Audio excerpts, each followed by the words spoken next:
Good morning, church. Good morning. Where you stand depends on where you sit. Now, somebody told me that a long time ago, and I don't know who it was or what they attributed to, but I did some Googling.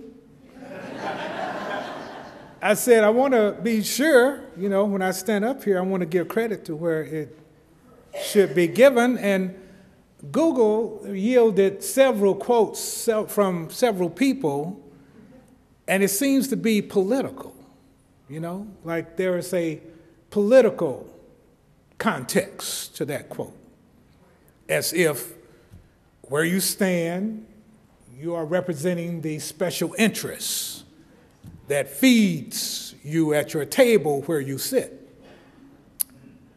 Or, other folks think that where you stand has something to do with some political affiliation. But I would like to move that quote into the arena of religious life. I would like us to consider that quote to be something about who we are. And the sitting has to do with those comfortable places that had a whole lot to do with where we stand now. So I'm using that quote in that kind of context, and I want you to understand then where I want to go with this. You see, I work for the Oklahoma Department of Human Services from Monday through Friday. And I am seeing all the time our mission being implemented. And our mission is to help individuals and families in need help themselves lead safer, healthier, more independent and productive lives. That's a wonderful thing, but oftentimes we get caught up in the words and we don't really see how can that be done? How can your organization help individuals and families help themselves? Tell me, Reverend, how are these folks going to do what you say they're supposed to be doing? Well, it's a mighty big task placed before us. If we just look at one aspect of what OKDHS does, they provide food, nutritional benefits. We used to call them food stamps, but we don't have food stamps anymore. Everybody has those cards, plastic. So it's now called the Supplemental Nutrition Assistance Program. SNAP.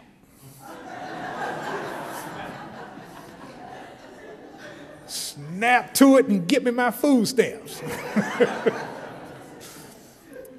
Well, the Supplemental Nutrition Assistance Program throughout this country is being used to the point that they're estimating 20,000 people a day are applying for food assistance.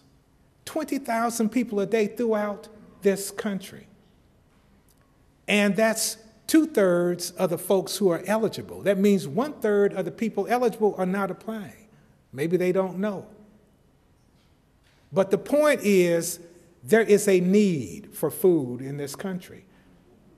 Now, some of us sitting comfortably out there don't really have that kind of a need.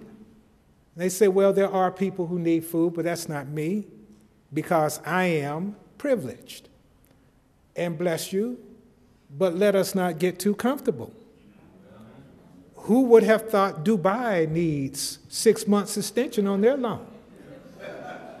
And we're talking Dubai, United Arab Emirates, oil, Texas tea, black gold, all that, Why in the world would they need it? There's a whole bunch of people right now who have the flash, but that substance is lacking. So I'm saying to you this morning, we're going to talk about a religious life that has something to do with where we stand. Because it doesn't matter if you are wealthy at this point. That is not what you can depend upon. We're going to get into that in just a minute. But I want to move into this whole arena of the how. The how. You see, this is the Sunday after Thanksgiving, and most of us are grateful for something. We do have that in us. But at the same time, we're going to tell the truth this morning. You are longing for something too. There is something that you want that was not given on Thanksgiving. And you don't really like to talk about it, probably. But I'm here to put it into a context of a religious life. You see, what you're longing for and what you're longing, the longing that you have is a condition of our human experience.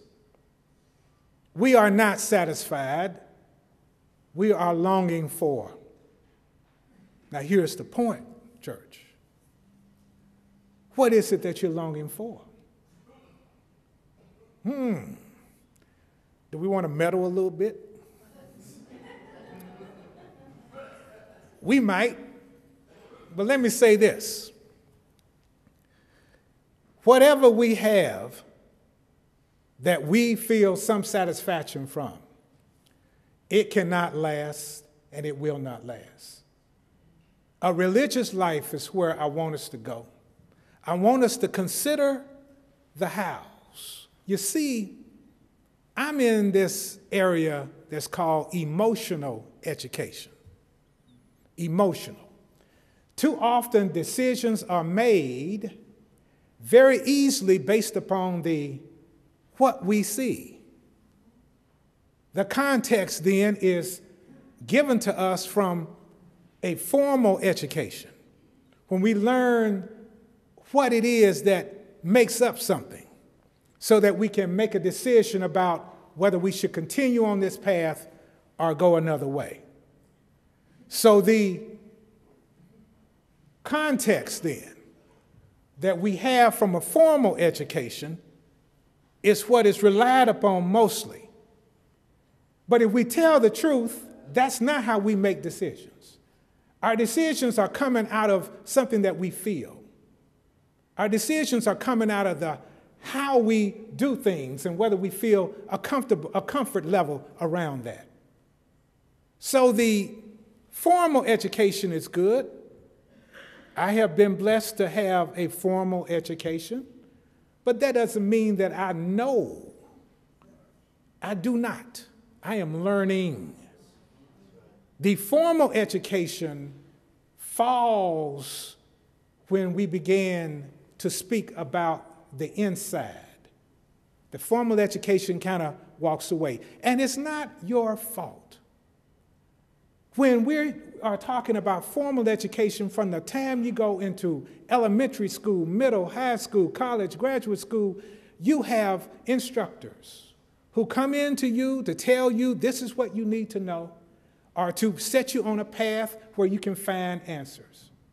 But all throughout that path, you know there are times when you are wondering, when you are asking questions, and those questions are coming through the walls. They're seeping up through the cracks. They came down through the ceiling. You know, they didn't just walk in like the professor.